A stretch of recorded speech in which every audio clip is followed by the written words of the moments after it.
Man, many homeowners are starting to feel the pinch of higher prices for goods and services. Eric Oz is here with ericismybanker.com and CMG Home Loans with my weekly update on mortgage rates for the week ending March 1st, 2024.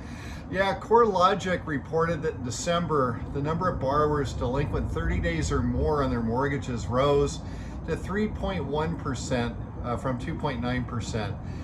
Those that were 90 days late or more rose to 1% from 0.9%, while those in foreclosure stayed steady at 0.3%. Those are still historically low numbers. In fact, the foreclosure rate is one of the lowest rates on record.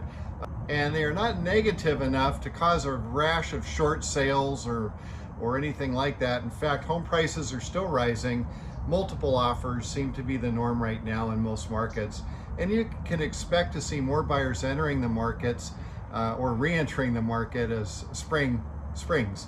In other news this week, the January's PCE, the Personal Consumption Expenditures, which is the Fed's favorite statistic, showed that inflation is still running a little bit hotter than they'd like, in at 2.4%. That's better than December's 2.6%, but still above their 2% target. The bond markets didn't react too terribly much to this week's statistics. They already had a preview earlier in the month with CPI, so there were no surprises on the good side, but at least thankfully no surprises on the bad side either. For the week, mortgage rates are down slightly. Here are the national averages. Conventional 30-year fixed rate, 7.1%, that's down 0.06 from last week. 15-year fixed rate, 6.6%, that's up 0.02 from last week, pretty flat. 30-year fixed rate FHA and VA, 6.62%, that's down 0.06 from last week. And 30-year fixed rate jumbo, 7.42%, flat from last week. Moving on, here's an affordability hack. How about 5% down for a multifamily home?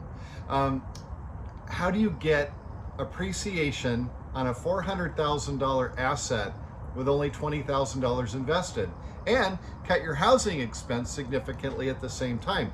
That's exactly what one of my clients did this week by buying a multifamily home with only 5% down. He lives in Spokane, found a very nice duplex close to the hospitals. He'll live on one side, rent the other.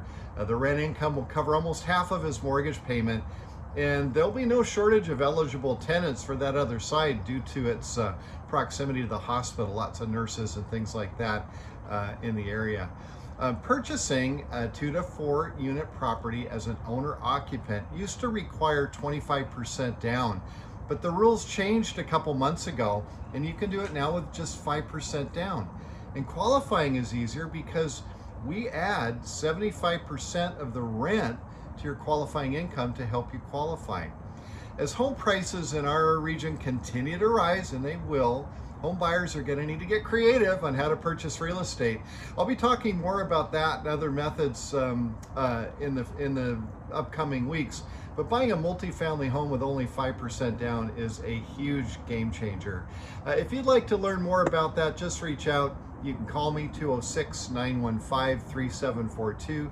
You can email me eric@ericismybanker.com. Look for me on social media, look for Eric is my banker, and you'll find me, and be sure to subscribe to my YouTube channel so that you get all my updates plus other lots of cool stuff as well. That's what I've got for this week. I hope you have a great weekend. Talk to you next week.